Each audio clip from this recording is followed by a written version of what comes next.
Tahun 1650. Tuban masih berdiri sebagai pelabuhan penting di pesisir utara Jawa, wilayah yang strategis, tapi juga penuh konflik.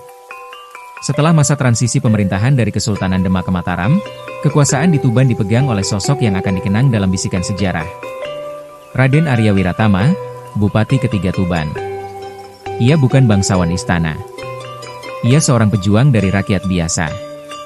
Tapi itulah justru yang membuat dia ditakuti dan dicintai. Ketika Bupati kedua wafat tanpa pewarisah, Keraton Mataram bingung menentukan pengganti.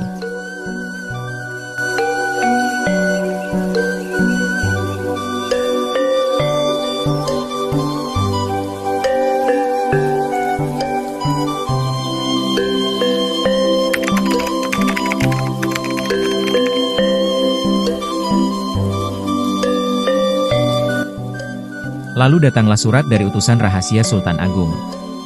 Isi surat tersebut adalah, Sultan menunjuk Raden Arya Wiratama, lelaki dari rakyat, pernah memimpin pemberontakan kecil melawan VOC di pesisir. Ia harus jadi bupati ketiga Tuban. Semua pejabat Tuban terkejut. Seorang mantan pemberontak? Jadi bupati? Kata Adipati Wirakusuma. Kalau ia naik, kita semua bisa kehilangan posisi dan pengaruh.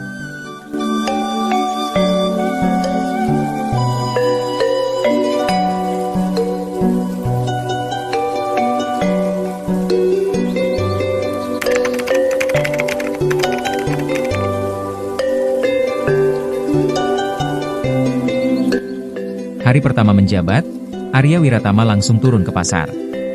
Ia tak duduk di balai kota, tapi berdiri di tengah rakyat. Kata Arya, Bupati ketiga dengan suara lantang. Mulai hari ini, tak ada lagi pungutan liar. Rakyat Tuban bukan sapi perah.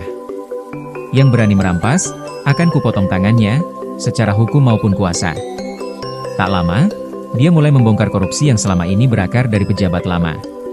Beberapa pengkhianat mencoba menyuapnya, tapi ia malah mengirim mereka ke pengadilan keraton. Namun keberaniannya memunculkan musuh baru. Para pedagang VOC yang merasa bisnis mereka terganggu mulai menyebar fitnah ke pusat.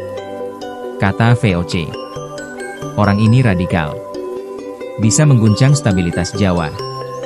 Kita harus singkirkan dia diam-diam.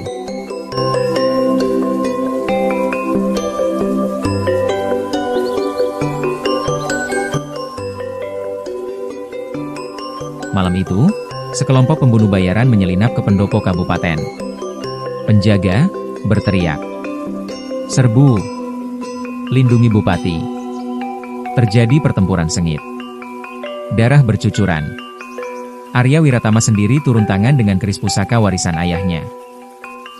Ia melawan dengan keberanian luar biasa. Arya berteriak di tengah pertempuran, "Tubuhku boleh hancur, tapi keadilan tak akan pernah kalian bunuh."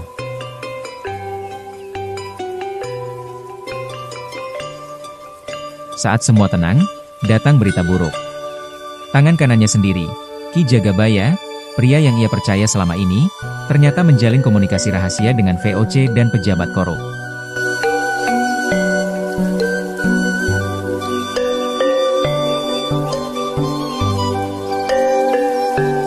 Kata Ki Jagabaya, lirih. "Maafkan aku, Raden. Tapi mereka menjanjikan emas dan kekuasaan. Aku lelah hidup dalam bayangan." Kata Arya, menatap tajam. "Lebih baik mati miskin tapi bersih, daripada hidup mewah penuh pengkhianatan." Arya tak membunuhnya. Ia menyerahkan Ki Jagabaya ke pengadilan rakyat.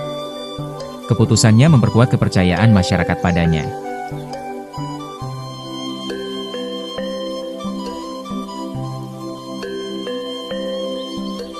Arya Wiratama menjabat selama 8 tahun. Di akhir masa jabatannya, Tuban menjadi kota yang makmur, disegani, dan bebas dari penjajahan ekonomi VOC. Namun suatu hari, ia menghilang. Tanpa jejak. Konon, malam itu ia naik ke Bukit Penampihan, duduk bersila, lalu tubuhnya berubah jadi cahaya.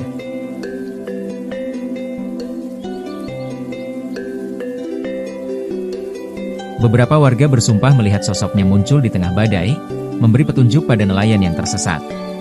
Kata nelayan tua, sambil menangis, "Aku yakin, itu Raden Arya."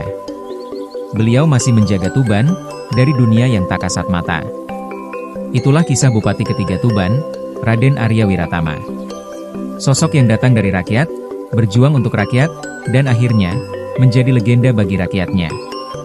Di tengah politik yang kotor dan penjajahan yang kejam, ia memilih jalan yang bersih, meski penuh darah dan air mata. Dan mungkin, kisahnya tak hanya legenda, tapi pesan bahwa keadilan, selama masih ada yang memperjuangkannya, tak akan pernah mati.